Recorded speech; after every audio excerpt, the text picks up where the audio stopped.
Vamos nós. Que horas nós temos aí? 8h07. Vamos correr aqui para a gente conseguir ministrar o restante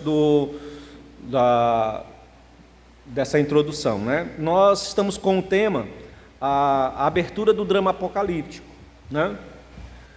Nós vamos fazer aqui uma recapitulação básica do que foi dito na aula passada, certo?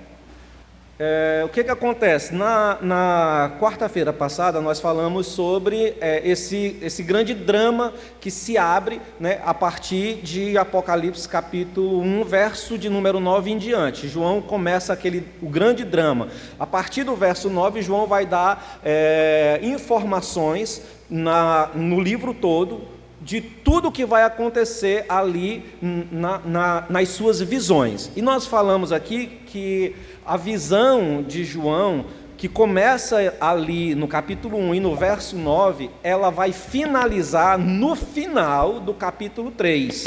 Ou seja, tudo o que está, como eu posso dizer, tudo que compreende, tudo que abarca os versos 9 em diante até o capítulo 2 e o capítulo 3, compreende essa primeira visão que João está tendo aonde? Na ilha de Patmos. E aí nós falamos, João ele começa a se identificar como o companheiro, ele é o primeiro personagem, né, que abre esse drama apocalíptico. Então João ele se identifica nos versos 9 em diante, ele diz que ele é o João que é quem? Que é o companheiro das igrejas, que está ali compartilhando com eles da perseguição, que está ali compartilhando com eles da perseverança e das tribulações que advêm por causa da palavra do Senhor.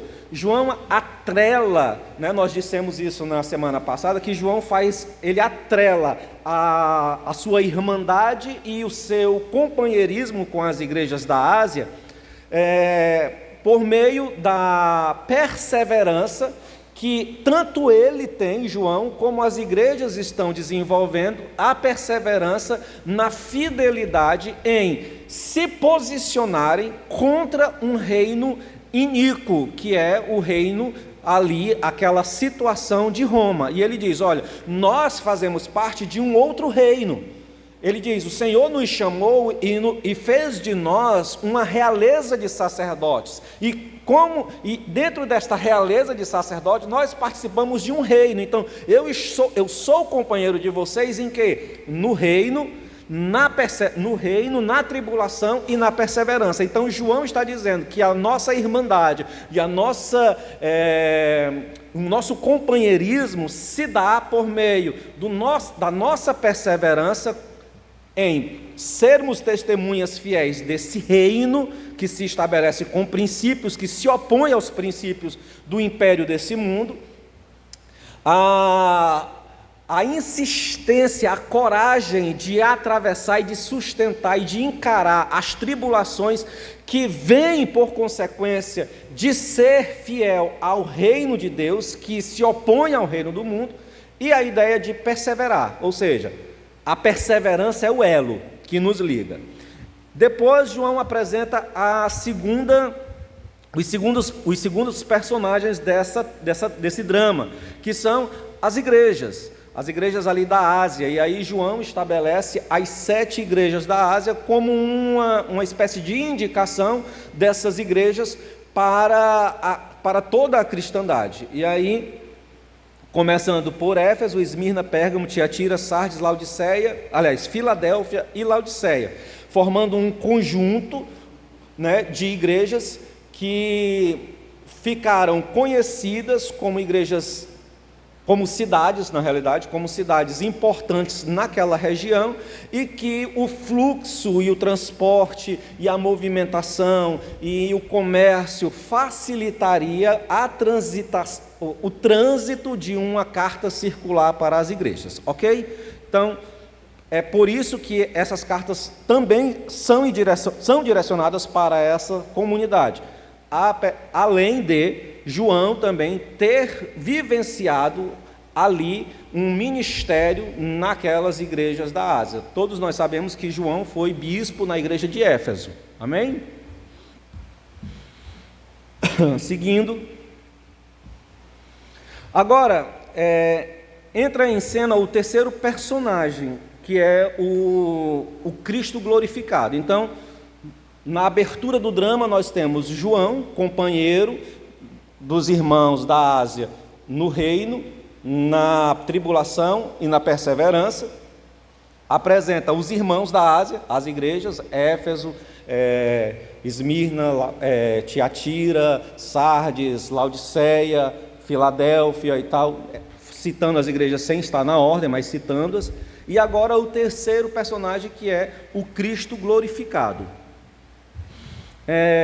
Os versos anteriores mostram João na ilha de Patmos, exilado por causa da palavra de Deus e do testemunho de Jesus Cristo. Então, você está com a sua Bíblia aberta aí, em Apocalipse, capítulo de número 1, capítulo 1 de Apocalipse. Olha o verso de número 9, que está dizendo assim, ó: eu, João, vosso irmão e companheiro na tribulação, na realeza e na perseverança em Jesus, encontrava-me aonde? Encontrava-me na ilha de Patmos. E aí ele diz, eu estou na ilha de Patmos, né? João deixa muito claro, eu estou na ilha de Patmos porque tem um motivo pelo qual eu estou na ilha, é por causa do testemunho, né? O testemunho da palavra de Deus, o testemunho de Jesus Cristo. Então João está dizendo, porque eu tenho sido fiel no testemunho da palavra de Deus, na proclamação do testemunho de Jesus Cristo, eu fui acometido, ou eu estou sofrendo as tribulações de sustentar a fidelidade desse testemunho. Fui exilado na ilha de Patmos. Então, nessa ilha, na ilha de Patmos, João diz, no dia do Senhor, olha aí, ó, acompanha comigo, na ilha de Patmos, por causa da palavra de Deus e do testemunho de Jesus Cristo. Verso de número 10, ele diz, no dia do Senhor, fui movido pelo Espírito e ouvi atrás de mim uma voz forte, como de trombeta, ordenando. Então, João diz que ele está na ilha de Patmos, exilado por causa da palavra de Deus e do testemunho, e que no dia do Senhor, ele se viu em espírito.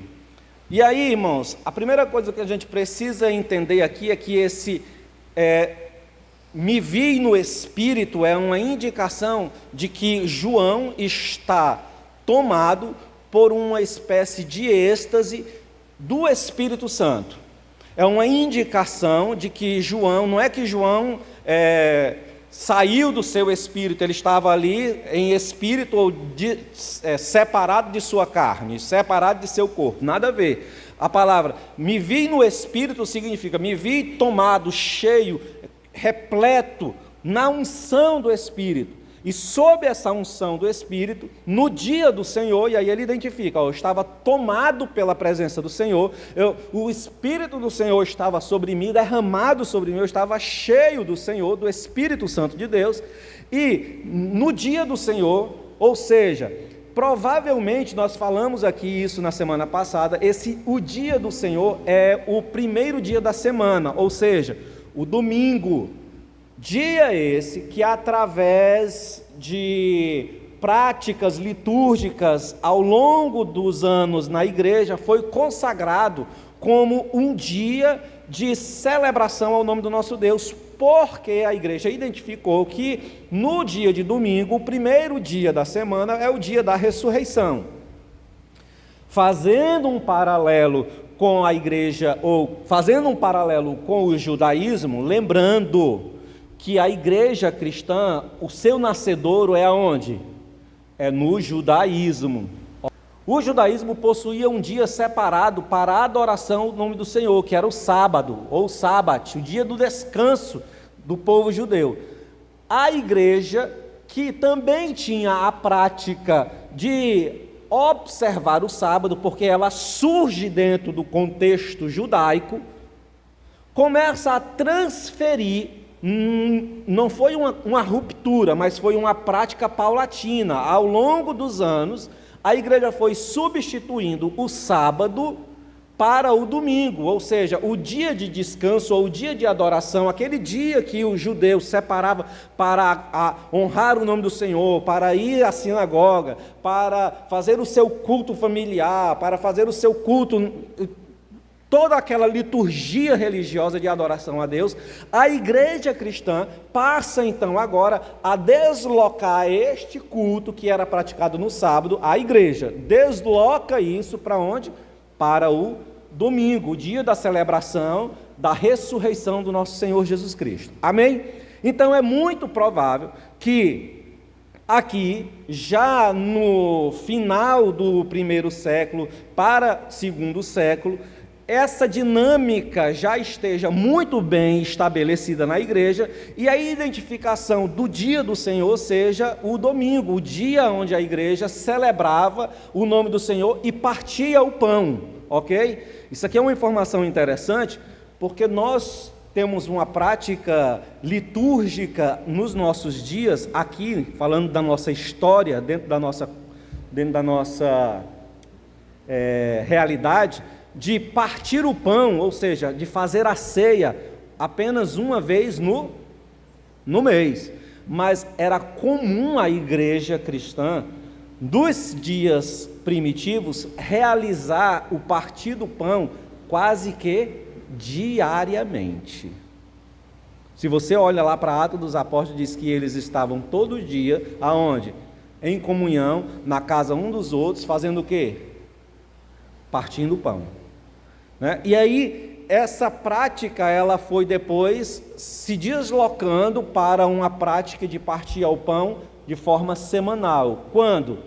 Na celebração do dia do Senhor, ok? No domingo. Então, o domingo, ao longo da história, se deslocou para se estabeleceu, ficou fixado dentro da igreja como o dia aonde a igreja se reunia para adorar o nome do Senhor e para partir o pão, para celebrar a ceia. Amém, irmãos? Então, João está dizendo que nesse dia fatídico, na ilha de Pátimos, ele tem um êxtase. João, então, tem esse êxtase, e ouve uma voz por trás dele, com o som de uma trombeta. O texto bíblico diz aqui que quando ele escuta no Espírito, ele está em Espírito, ungido, tomado pelo poder do Espírito Santo, no dia do Senhor, provavelmente em culto ao nome do Senhor, celebrando o nome do Senhor, naquele momento de adoração, de louvor, de liturgia sacra ao nome do nosso Deus, provavelmente, João escuta uma voz, e a voz como a voz de uma trombeta. É importante a gente pensar aqui também que essa palavra, voz de trombeta, no Antigo Testamento tem alguns sentidos importantes. Quando se tocava uma trombeta, era para anúncio de guerra, para anúncio de festividades ou para o anúncio da vinda de um rei. Então, e outras indicações, mas essas eram as mais proeminentes. Se tocava a trombeta, quando se ouvia uma trombeta tocar, quando havia anúncios de festividades. Quando se ouvia a trombeta tocar, quando se havia pronunciamentos de guerra, alguém estava vindo e tocava a trombeta para alertar o povo sobre aquele que iria vir para promover guerra contra uma nação, contra uma cidade. E em terceiro lugar, ouvia-se o som da trombeta quando se queria proclamar a vinda de um rei, a passagem de um rei, de alguém importante. Então João está ali e ele no espírito, ou em espírito, ele escuta a voz como a voz do som de uma trombeta. E aí, quando ele se volta, né, ele vê essa voz, com a voz de trombeta, dizia assim: eu sou o alfa e o ômega, o primeiro e o derradeiro, e o que vês escreve num livro e envia às 7 igrejas que estão na Ásia, a Éfeso, a Esmirna, a Pérgamo, a Tiatira, a Sardes, a Filadélfia e a Laodiceia. Então, João está naquele momento, em adoração, em louvor, em celebração ao nome do Senhor, exilado na ilha de Pátimo por causa do testemunho da palavra, escuta a voz da trombeta. Quando a voz que ele escuta, antes dele se virar, a voz que ele escuta é a voz de alguém dizendo: eu sou o alfa e o ômega, eu sou o princípio, né? E aquele que é o começo e aquele que é o fim, o princípio e o derradeiro. E aí uma ordem. Qual é a ordem? A ordem é: aquilo que você vai ver, você escreva. Escreva e envie para as igrejas da Ásia. E aí, irmãos, essa aqui é a primeira ordem para que as visões dadas a João sejam registradas no livro. Essa ordem de escrever as visões, elas vão ser repetidas ao longo do livro de Apocalipse. Você vai ver isso nos próximos capítulos. Capítulo 2 fala sobre escrever novamente as visões, os conteúdos de Apocalipse. E aí, provavelmente, o registro dessa ordem para que João escreva as visões que ele vai ter, seja uma espécie de aproximação ou uma identificação do conteúdo que João está vendo e deve escrever com aquilo que era vivenciado pelos profetas do Antigo Testamento. Ou seja, quando João recebe a ordem para escrever as visões que ele está tendo, o que está sendo dito ali é que aquilo que João está vendo tem o peso, tem a mesma referência daquelas visões e daquelas ordens de Deus dadas aos profetas do Antigo Testamento. Lembra que nós aqui, lá nas nossas primeiras aulas, nós dissemos que o estilo literário de Apocalipse é um estilo literário tríplice? Lembra? Qual eram esses três estilos? O primeiro eram revelações. O segundo eram cartas. E o terceiro, profecia. Então, aqui, nesse momento, a ordem para escrever o conteúdo e enviar as cartas vem como uma identificação do ministério profético que João irá desenvolver ou desenvolve na produção das suas cartas, das visões. Deu para entender? Veja aí, Êxodo capítulo 17, verso 14. Essa é uma ordem do Senhor sobre escrever a sua palavra. Êxodo 17, verso 14 diz assim, ó: Então disse o Senhor a Moisés. Quem é que está dizendo? O Senhor, olha só. Então, eu quero que você preste bastante atenção nessa informação, irmãos. Então disse o Senhor a Moisés: escreve isso para memória num livro e relata-o aos ouvidos de Josué, que eu totalmente hei de riscar a memória de Amaleque de debaixo dos céus. O Senhor pegou e disse para Moisés: escreve isso aqui num livro. Tu vai escrever e tu vai depois dizer isso para Josué, para que Josué tenha ciência para repassar para os povos que eu, o Senhor, riscarei o nome de Amaleque, na realidade, de Amaleque, de debaixo dos céus. É uma ordem para escrever as ordens de Deus, as palavras de Deus. Isaías 30, verso de número 8, diz assim: vai, pois, agora, escreve isso numa tábua perante eles e registra-o num livro, para que fique até o último dia, para sempre e perpetuamente. O Senhor está dando uma ordem a Isaías e diz: vai agora e escreve isso. Isso que? Isso que ele vai dizer nos próximos versos. Escreve isso numa tábua, que isso fique registrado, guardado para sempre, como um testemunho. Deus está mandando Isaías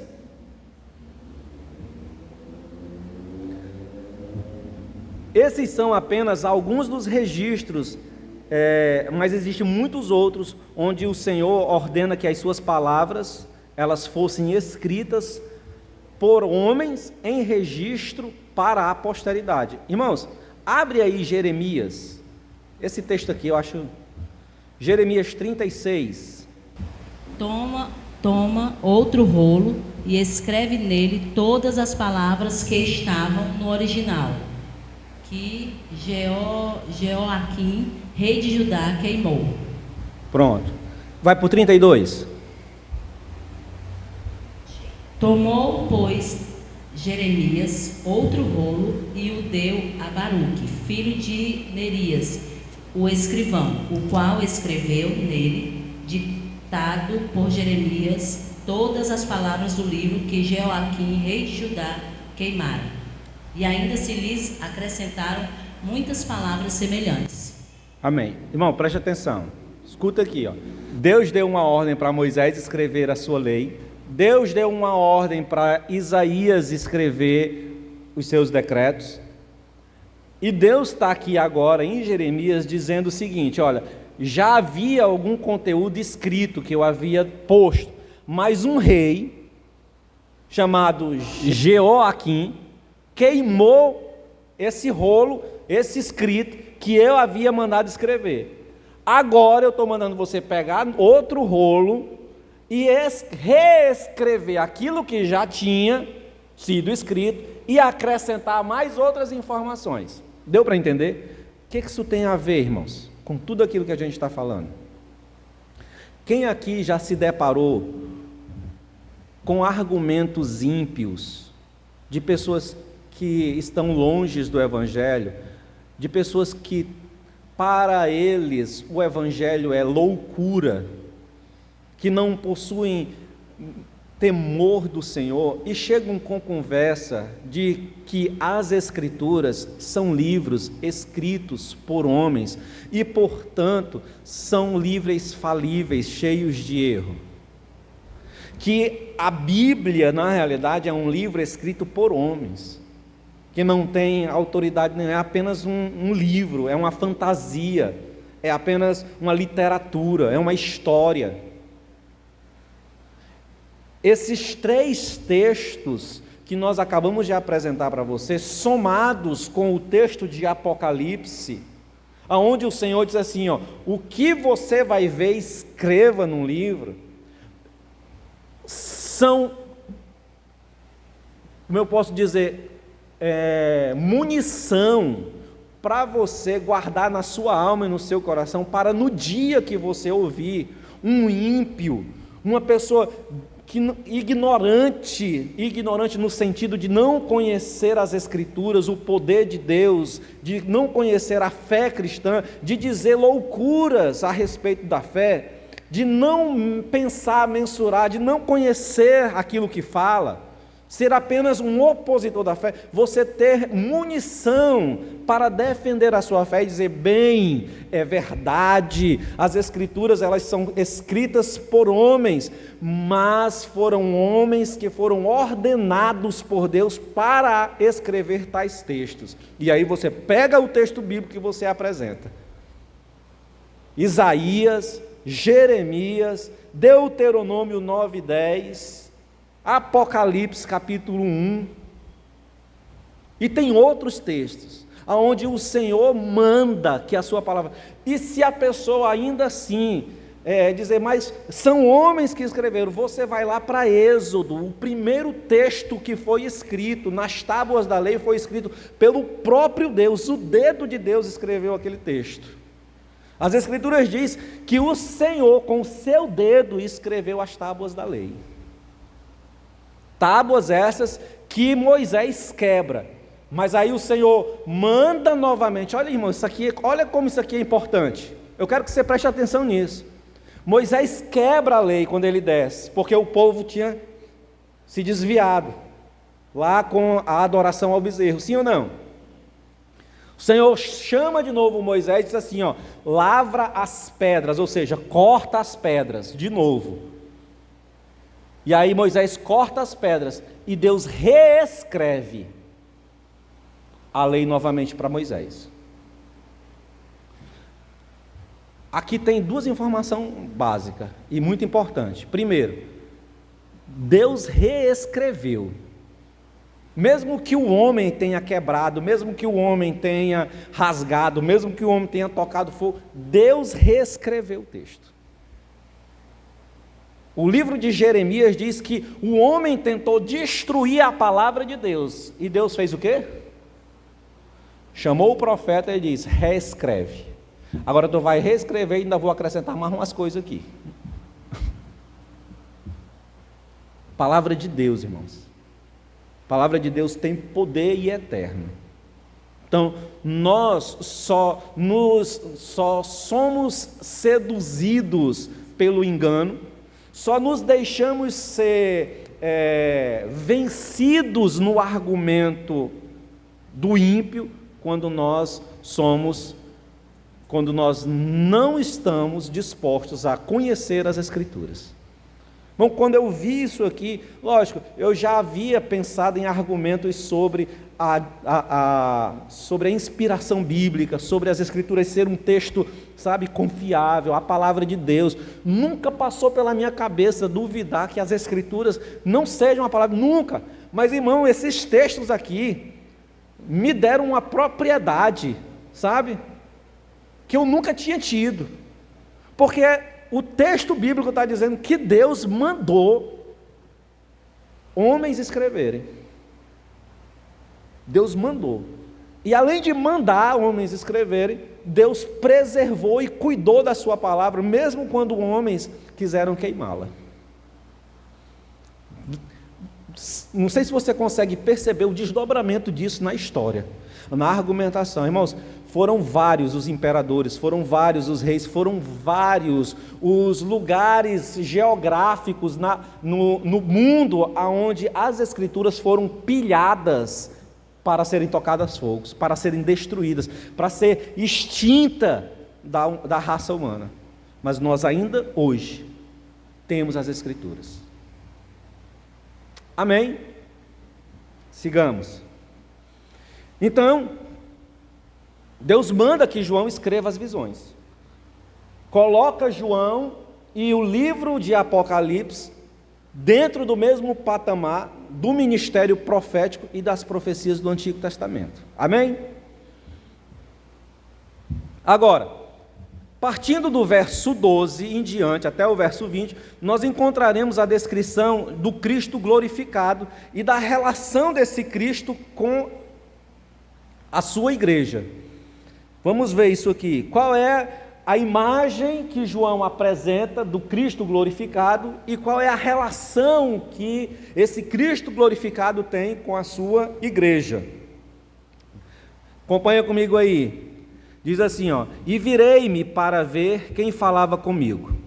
E virando-me, vi 7 castiçais de ouro. E no meio dos 7 castiçais, um semelhante ao Filho do Homem, vestido até os pés de uma roupa comprida, e cingido pelos peitos com um cinto de ouro, e a sua cabeça e cabelos eram brancos como a lã branca, como a neve, e os seus olhos como a chama de fogo, e os seus pés semelhantes a latão reluzente, como se tivesse sido refinado numa fornalha, e a sua voz como a voz de muitas águas. E ele tinha na sua destra 7 estrelas, e da sua boca saía uma aguda espada de 2 fios, e o seu rosto era como o sol, quando na sua força resplandece. Amém? Que imagem, né, irmãos? Que imagem. A primeira informação que nós temos aqui nesse texto é que João, ao se virar, João escuta a voz. Amém? João está em Patmos, no dia do Senhor, escuta uma voz como a voz de trombeta, que diz: eu sou o Alfa e o Ômega, aquele que é e que era. E aí, quando ele se vira para ver a voz, ao invés dele ver a voz, a primeira imagem que ele vê é a imagem de 7 castiçais de ouro. Eu preciso que você preste atenção nessas próximas informações, tá? Estes castiçais são claramente uma referência às lâmpadas. Lâmpadas essas que eram usadas para a iluminação. E aí aqui cabe uma observação sobre a diferença de castiçal e de lâmpada. O que é um castiçal e o que é uma lâmpada? Uma lâmpada era uma botija, certo? Era uma botijazinha onde o óleo estava dentro e tinha uma espécie de refil aqui onde saiu o fogo. Isso era uma lâmpada. E o castiçal era uma espécie de tripé desse aqui, ó, uma espécie de tripé, só que na cabeça do tripé tinha mais alguns caniços. E aí, oi? 7 caniços. Na realidade, 7 caniços. Na realidade eram 3, né? Com o do meio central formava o 7. Então, esse é como se fosse esse tripé que está aqui, então ele passava, aí para um lado mais 3, para o outro lado mais 3. E aí, nesses caniços que ficavam um pavio com o óleo, que seria o azeite, para construir, para iluminar. Deu para entender aí a imagem? Clara? Pronto. Tais instrumentos, eles foram usados como utensílios de culto ao Senhor, possuindo vários significados. Olha só, quando esses instrumentos eles foram criados, certo? Não é que quando eles foram criados, é quando eles foram estabelecidos no ambiente de culto. Porque a lâmpada, o povo já usava desde muito tempo, ok? Um castiçal as pessoas já possuíam, talvez não no formato de 7 lâmpadas, mas um local onde tinha 2, 3, para promover maior iluminação. Isso já existia e era usado pela cultura antiga.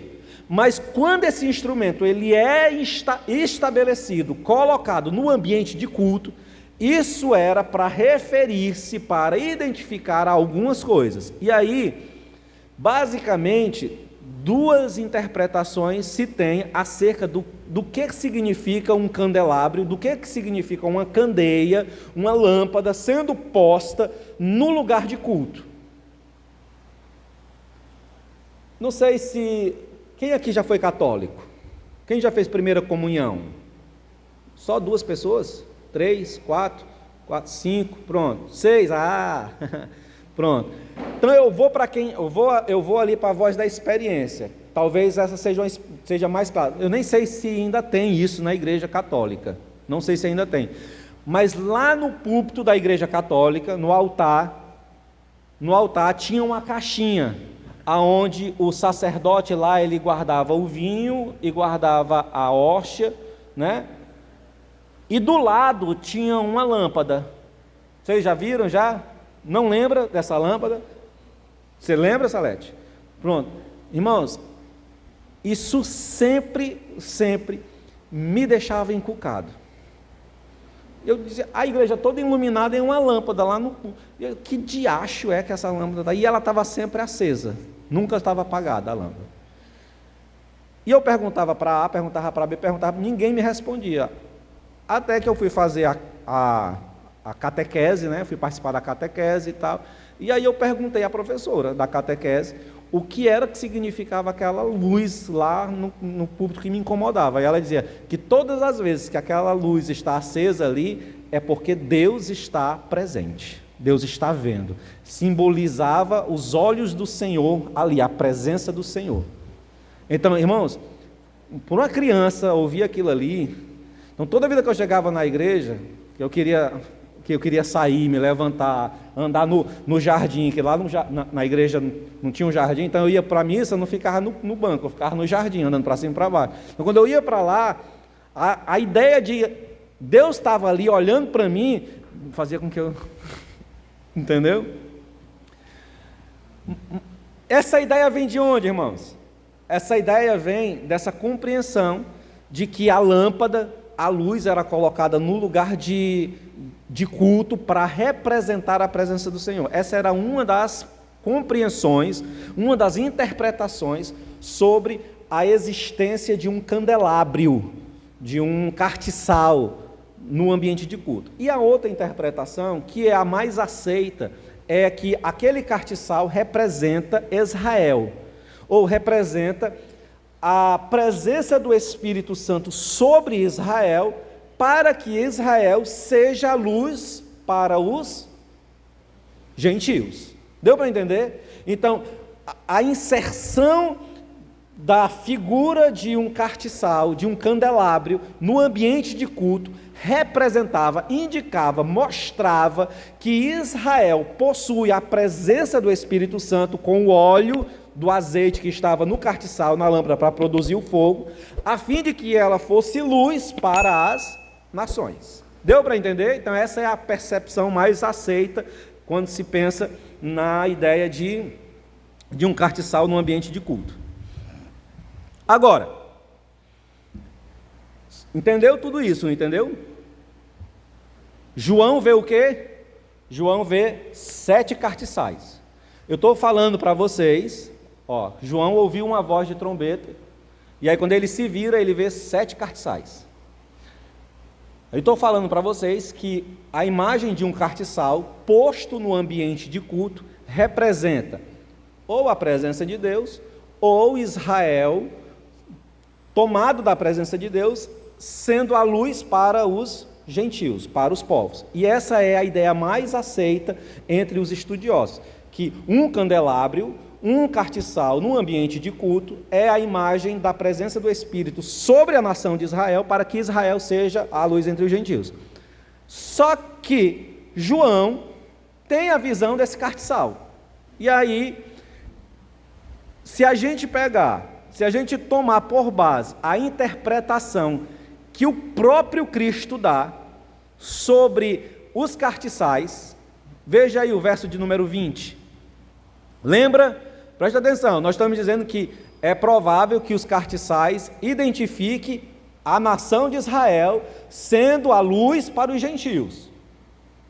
Só que João, na ilha de Patmos, no dia do Senhor, tem uma visão, e quando ele olha nesta visão, ele vê 7 castiçais. Ele não vê um, ele vê 7 castiçais.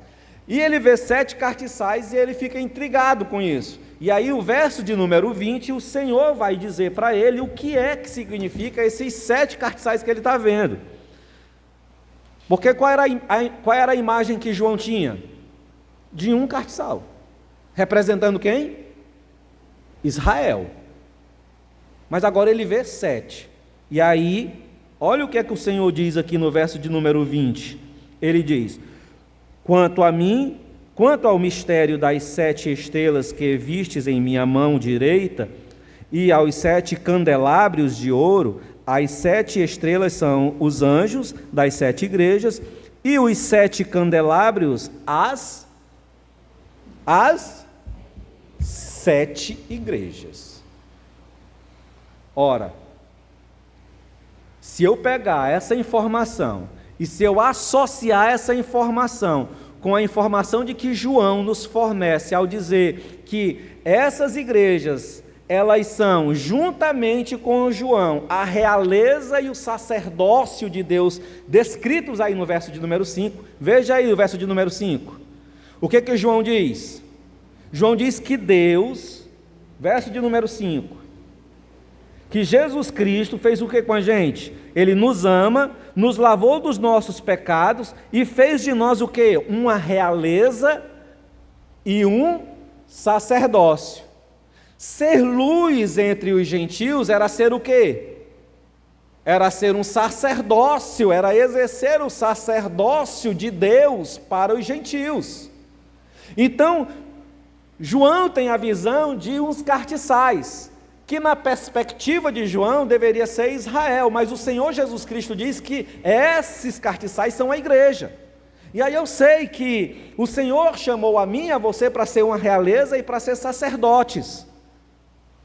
Se eu juntar essas informações com as informações que Lucas me oferta lá no capítulo 6, no verso 12, quando o Senhor chama os apóstolos, e são quantos os apóstolos?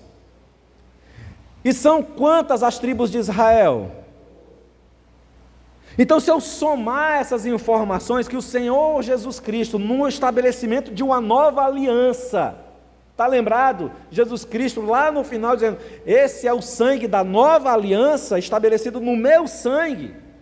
Então a aliança que Deus tem com Israel, da qual as 12 tribos de Israel representam a nação de Israel, que seria a luz para os gentios, o castiçal de Deus para iluminar as nações. João aqui em Apocalipse está fazendo referência de que esse castiçal agora parece ser a igreja. Se eu somar com as informações que Lucas me dá no capítulo 9 e no capítulo 10, aonde o Senhor chama os 12 e dá-lhes a missão de proclamar o quê? O evangelho para os de casa, ou seja, para os filhos de Israel e para os gentios. A missão do capítulo 9 é apenas para os filhos de Israel, para as ovelhas perdidas de Israel. Mas a missão do capítulo 10 é também para os gentios. E aí, irmãos, se eu somar todas essas informações com o capítulo 5 de Mateus, verso 14 ao verso 16, olha aí, o que é que Mateus diz: vós sois a luz do mundo. Não se pode esconder uma cidade edificada sobre uma rocha, nem se esconde a candeia e se coloca debaixo do alqueire, mas no velador, e dá luz a todos que estão na casa. Assim resplandeça a vossa luz diante dos homens, para que vejam as vossas boas obras e glorifiquem a vosso Pai que está nos céus. Irmãos, aqui nós não estamos nem fazendo referência aos argumentos de Paulo, porque Paulo vai dizer umas coisas assim extraordinárias em relação à igreja e Israel. Paulo vai dizer que existe um remanescente. Paulo vai dizer que nem todo aquele que se diz israelita é verdadeiramente israelita. Paulo diz que nem todo que agora é israelita não é mais aquele que é circuncidado na carne, mas aquele que é circuncidado no coração. Então, se a gente pegar todas essas informações, a conclusão mais apropriada de tudo isso, irmãos, é que o Novo Testamento vem trazendo uma redefinição. Escuta aqui, irmãos. Vem trazendo uma redefinição na compreensão sobre quem de fato é o Israel de Deus, a luz para os povos. Quem são os genuínos herdeiros da santa aliança que Deus fez com seu povo? Irmãos, isso aqui é de suma importância entender, porque se eu não compreender isso aqui de forma clara, eu vou interpretar, ou se eu entender de uma outra maneira, eu vou interpretar os próximos versos de Apocalipse para um segmento. Se eu não entender que as indicações do Novo Testamento estão apontando que a aliança que Deus fez com Israel, e que o Israel de Deus, a luz entre os gentios, está agora sendo apresentado como a igreja exercendo esse papel de realeza, de sacerdócio, tomando esse papel de proclamação da luz para os gentios de quem é Deus. Se eu não entender isso, vai chegar em determinado momento nas Escrituras que eu vou fazer uma separação ríspida entre a igreja e entre o povo de Israel. E vou entender algumas coisas de maneira equivocada. Então, parece-nos que o texto bíblico no Novo Testamento está nos indicando que a igreja está tomando ou está assumindo a posição dentro das promessas e da aliança que Deus havia feito com Israel, mas esteja se unindo a essas promessas dadas a Israel, ou a igreja está demonstrando ser o genuíno Israel pelo qual o Senhor estabeleceu a sua aliança. Amém? Está dando para entender? Vamos compreender isso mais na frente.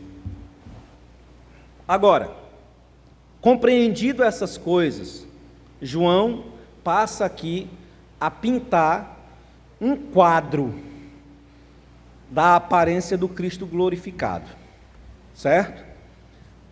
Você entendeu toda essa questão do candelabro, da igreja de Israel e da igreja incorporando essa imagem daquilo que seria o Israel, a imagem daquilo que seria o povo que Deus chamou e aliançou para que fosse a luz entre os gentios? Isso parece que a igreja tem assumido essa postura, pelo menos é o que muitos dos textos do Novo Testamento nos apontam. Pronto. Então, se você entendeu isso, João passa então agora a mostrar-nos a imagem do Cristo glorificado. E aqui, irmãos, nós precisamos já de início dizer algumas coisas muito importantes. Que coisas seriam essas? Apesar de nós estarmos aqui afirmando que João está pintando um quadro desse Cristo glorificado, essa não é a ideia. Entenda o que eu quero dizer. Ou seja, essas informações não são para nos motivar a construir essa imagem mental. João não está dizendo que Jesus parece os seus cabelos são brancos, sua cabeça é branca como a neve, que o seu rosto brilha como... Ele não está dizendo essas coisas para que eu tente pintar um quadro para apresentar como Jesus se parece glorificado. A ideia aqui não é... Calel não está aqui, eu já ia aconselhar. Não é, Calel, a ideia não é aqui para você pegar essa imagem e dizer assim, ó, botar lá numa inteligência artificial e dizer assim, ó, faça a imagem de Jesus com essas características. Não, a ideia não é essa. A ideia não é para nós olharmos e identificarmos esse ser glorioso, esse Cristo glorificado com essa aparência, né? Do céu, do fogo, de um latão reluzente nos pés, um cinto no peito. Essa não é a ideia. E por que não é? Porque as imagens que João usa, apesar de serem imagens belas, apesar de serem imagens perfeitas, elas são apenas, elas só transmitem, na realidade, as percepções que eu e você possuímos da natureza, das coisas criadas. Então, quando eu digo que o Senhor tem o seu rosto como o sol, que brilha na sua força, quando João faz essa afirmação, não é que o rosto do Senhor é como o sol brilhando na sua força. É porque a imagem de glória é tal que ele não tem uma outra referência, e a categoria mais extraordinária de glória, de iluminação, de coisa que ofusca a imagem, o rosto, os olhos, que não permite você olhar por muito tempo, é a imagem do sol. Quem consegue olhar para o sol por muito tempo? Então João está dizendo, a imagem dele é tão extraordinária que você não consegue fixar seus olhos por muito tempo sem que haja uma consequência, ou seja, você fique cego. Ele está dizendo, ele é tão puro, ele é tão puro, ele é tão belo, tão lindo, tão limpo, que a lã branca, a neve, é a referência máxima que eu tenho dessa pureza. Então, João está apenas utilizando as categorias da criação, dos limites da sua fala, da linguagem humana e daquilo que a gente tem na natureza como belo e perfeito, para dizer assim, ó, não existe uma outra forma de expressar o que eu vi. O apóstolo Paulo, ele diz assim, ó, eu vi coisas que a linguagem humana não são capazes de expressar. Eu não sei se foi no corpo, se foi no espírito, mas eu estive na glória, eu estive num ambiente celeste, e lá eu vi coisas que a linguagem humana não consegue expressar de forma cabal, de forma clara, objetiva. E aí Paulo decide não usar nenhuma categoria da linguagem para falar ou para afirmar as coisas que viu. Ele apenas diz: eu vi coisas inefáveis. João aqui não quis dizer que viu uma aparência de um ser inefável. Ele quis nos dar uma informação de uma beleza e de uma glória extraordinária. Mas não é para motivar a mim e a você a criar uma imagem dessa glória. Como eu disse aqui, o sol em sua força, a brancura da lã e da neve, as tochas incandescentes do fogo, o metal reluzente pelo calor da fornalha, tudo isso, ainda assim, são apenas limitações das imagens que possuímos para expressar grandezas, perfeição e assombro que a imagem de Jesus promoveu no coração de João. Irmãos,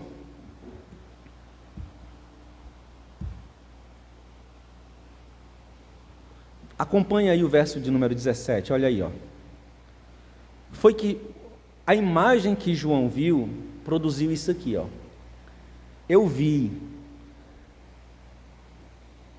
Quando o vi, caí a seus pés como morto.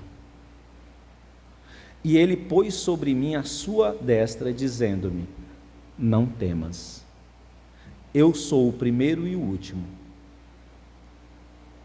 e o que vivo fui morto, mas eis que estou vivo para todo sempre. Amém. Tenho as chaves da morte e do inferno. Irmão, a imagem que João viu, ela é muito mais extraordinária do que a glória do sol. A imagem que João viu, ela é muito mais excelente do que a imagem do latão reluzente pelo fogo, pelo calor da fornalha, purificada. A imagem que João viu, ela é muito mais extraordinária do que o fogo sendo expresso nos olhos de alguém. E por que essa imagem ela é muito mais sublime do que isso? Por quê? Porque o texto bíblico diz que quando ele viu, as forças do seu corpo se foram, e ele desfaleceu aos seus pés. Irmão, a visão da glória de Deus, ela consome as nossas forças. Mas ela não só consome as nossas forças, ela não só te deixa fragilizado, ela te aterroriza. Um pavor e um espanto tomam conta da alma humana diante da glória e da majestade do Senhor. A gente tem um costume, irmãos, a gente é tão infantilizado na nossa expressão religiosa e cultica, que a gente fica, na adoração, estou na presença do Senhor, adorando a Deus. Senhor, que a tua Shekinah desça, a tua glória se manifeste. Irmão, João teve um vislumbre da glória de Deus, e a alma de João se aterrorizou de uma maneira tal que foi necessário o Senhor pôr a mão, a sua destra sobre ele e dizer: não temas. Eu fico pensando, irmão, na experiência religiosa que nós vemos por aí, de pessoas que dizem que veem o Senhor. Eu li um livro há um tempo atrás, de um cara que eu não vou nem citar o nome dele, porque não vale nem a pena citar o nome desse camarada. Mas ele diz no livro dele, o nome do livro, deixa eu ver se eu me lembro, faz tempo, foi em 2000 e alguma coisa que eu li esse livro. Acho que era O Nome de Jesus, exatamente, O Nome de Jesus. Um dos livros mais heréticos que eu já li em toda a minha vida. E esse livro, ele dizia o seguinte, que esse cara que viu o Senhor, quer dizer, o Senhor visitava ele, né? O Senhor visitava ele. E numa dessas visitas ele estava no banheiro, fazendo a barba. Quando o Senhor chegou por trás dele, ficou conversando com ele no banheiro. Ô irmãos, João teve um vislumbre do Senhor e caiu por terra, desfalecido, tremendo em pavor. A glória do Senhor, ela promove espanto. Israel, quando estava diante do Senhor, no monte, que as nuvens tomaram de conta do monte, os relâmpagos, os trovões, o som de buzina troando, Israel se apavorou e disse: não, nós não queremos mais ouvir o Senhor falar. Moisés, vai lá, tu escuta e traz lá que a gente vai ouvir tudo que o Senhor disse. Nós não queremos. Nós já provamos que é possível que o homem escute o Senhor e não morra, mas nós não queremos experimentar de novo. O texto diz exatamente isso. Nós não queremos correr o risco novamente de ouvir o Senhor e morrer. Isaías disse: ai de mim que vou perecendo, porque os meus olhos... Irmão, outra coisa, que eu pensando nisso aqui, eu disse: meu Deus do céu, eu nunca tinha pensado nisso, olha só que lição extraordinária. O texto bíblico diz que na visão de Isaías é tirado uma brasa de onde? Do altar, e é posto aonde? Nos lábios de Isaías. Aí a gente romantiza isso, né, irmãos? Pronto, e aí Isaías foi purificado. Então ele foi purificado e agora ele vai poder pregar. Ele é o profeta porque ele foi purificado. Irmãos, uma brasa do altar foi posto nos lábios de Isaías. Queimou. Pega uma brasa e bota nos teus lábios para ver se não queima. O texto diz que ele foi purificado. Foi purificado com o quê? Com a brasa. A brasa queimou a impureza. A gente tem uma visão romântica, irmãos. Eu quero ser profeta do Senhor. Ótimo. O texto bíblico diz o seguinte, que o profeta viu o livro e o Senhor disse assim: toma o livro e come. Aí ele foi, pegou o livro e comeu. Era bem docinho. Ele disse: é doce. Só que quando ele mastigou, que viu que era doce, quando desceu para o ventre, se tornou amargo como fel. Não sei se você está conseguindo entender o que eu estou querendo dizer. João viu o Senhor e caiu desfalecido, sem força. Ficou com a alma aterrorizada diante da imagem do Deus glorificado. Foi preciso que o Senhor pusesse a mão direita sobre ele e dissesse: não temas. O profeta teve os seus lábios purificados com fogo, ele ficou marcado, ele sentiu a dor da purificação do seu pecado nos seus lábios. Jacó lutou com o anjo e saiu do outro dia mancando. O texto bíblico diz que Jacó passou o resto da vida mancando. Se encontrou com o Senhor e foi marcado.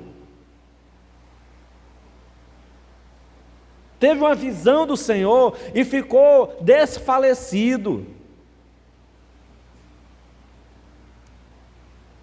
Foi tomado de pavor na alma. Essa é a imagem, irmãos, do Deus glorioso, glorificado. Mas tem mais. Para encerrar, ele diz: eu tenho as chaves da morte e do inferno.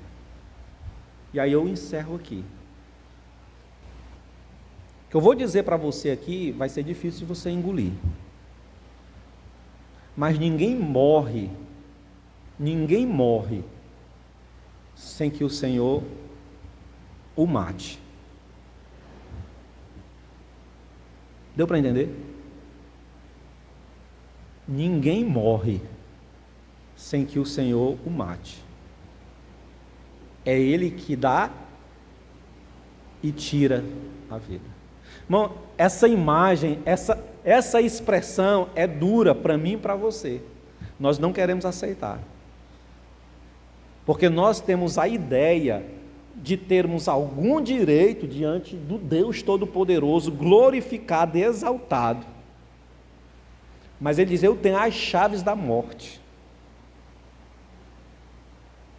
Ninguém passa um dia a mais ou a menos sem que o Senhor assim o determine. Não foi o diabo que foi, não, foi o Senhor mesmo. E a gente tem medo, né? A gente tem pudor de dizer isso. Não foi o Senhor mesmo que matou ele. Ah, não, o Senhor teve misericórdia e não deixou ele morrer. Amém. Não, rapaz, ou sorte. Não foi sorte, não, é porque o Senhor te livrou mesmo. Porque quem tem o poder e a autoridade de dizer: você vai morrer hoje, é o Senhor. Uma criança que morre no ventre da mãe, foi o Senhor que determinou. Uma criança que morre ao nascer, foi o Senhor que determinou. Um ancião que morre aos 100, 110, 120, se é que tem, foi o Senhor que determinou.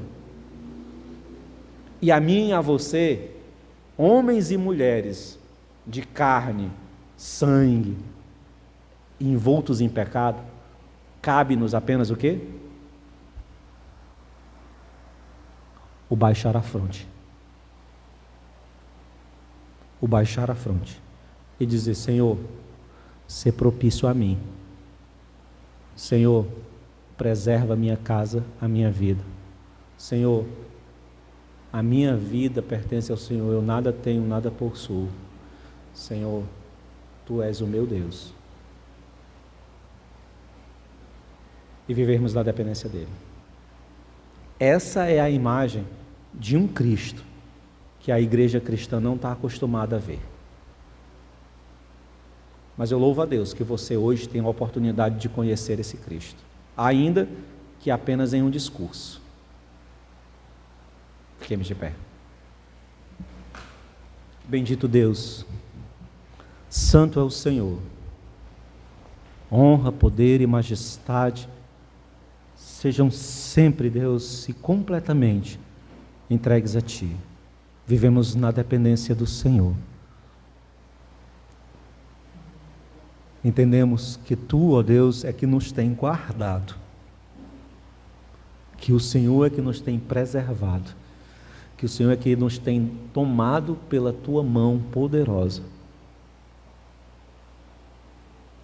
Portanto, Senhor, queremos seguir a nossa vida submissos ao Teu santo mandar, a Tua palavra divina, glorificando o Senhor em todas as coisas, inclusive diante dos percalços da vida. Em Cristo Jesus, ajuda-nos, ó Deus, a crescer e a amadurecer. Amém.